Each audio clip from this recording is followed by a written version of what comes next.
Nah, makanya kemudian ada pertanyaan, kalau hijrahnya Nabi itu tanggal 27 Safar, sampai di Madinah itu tanggal 12 Rabiul Awal. Kenapa awal tahun hijrah itu dimulai dari Muharram? Ya kan? Kenapa tidak dimulai dari umpama keluarnya Rasulullah itu Safar lah, kita ingin ikut bulannya Safar. Atau kenapa tidak masuknya Nabi di Madinah di bulan Rabiul Awal?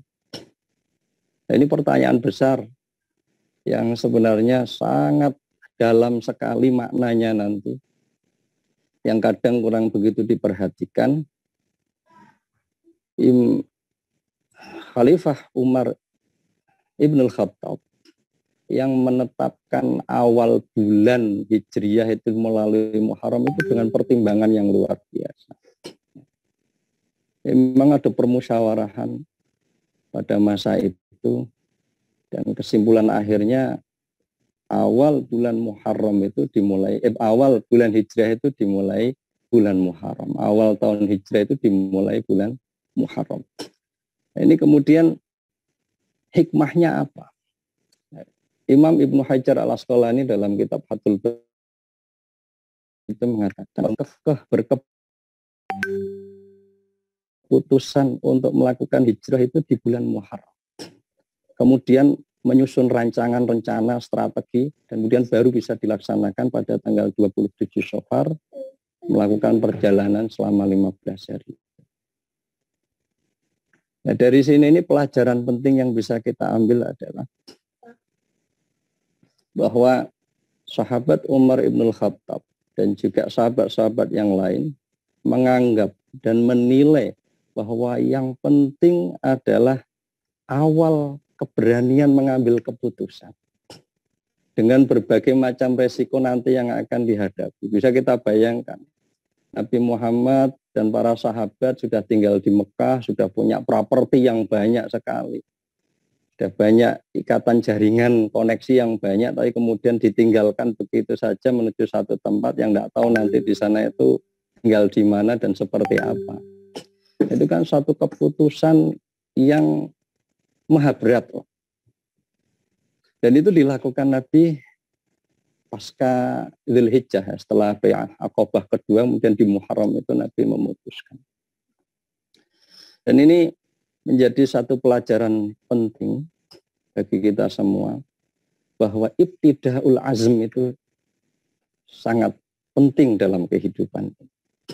Bukan hasil prosesnya sampainya di Madinah yang dihargai oleh Umar Ibn Khattab, tapi awal keberanian Rasulullah menetapkan satu keputusan yang punya konsekuensi besar bagi diri Nabi dan juga bagi sahabat yang lain. Ini satu pelajaran yang bagi kita perlu kita renungkan bersama. Kadang anak-anak muda, ya, para mahasiswa, bahkan saya sendirilah ya, sangat takut, kadang khawatir untuk menetapkan satu keputusan yang ada resiko besar. Kalau kita belajar dari Rasulullah Shallallahu Alaihi Wasallam ini, bahwa ibtidaul azm, awal mula mengambil keputusan, berkomitmen untuk melakukan perubahan yang besar, itu merupakan langkah awal yang akan membuat suatu perubahan yang luar biasa. Tapi yang perlu diingat, azam itu bukan hanya sekedar keinginan, itu bukan hanya sekedar keinginan, tapi keinginan yang kemudian terus berkelanjutan. Nabi ingin melakukan perubahan besar bagi masyarakat Arab, dan itu bukan hanya dengan azam yang seketika muncul dan kemudian hilang, tapi apa yang dilakukan oleh Nabi ini adalah sustainability transformation, transformasi yang berkelanjutan, yang terus dilakukan oleh Nabi secara tahap bertahap. Kalau kita sering dengar SDG, ya, Sustainable Development Goals, ya Nabi juga menetapkan itu, bahwa pembangunan masyarakat dalam berbagai bidang itu ada keberlanjutannya, bukan hanya dengan semangat teriak-teriak mau melakukan sesuatu tapi tidak ada strategi yang dilakukan ke depannya untuk melakukan transformasi di tengah masyarakat. Ini saya kira hikmah pertama yang bisa kita ambil dari perjalanan hijrah Rasulullah Shallallahu Alaihi Wasallam.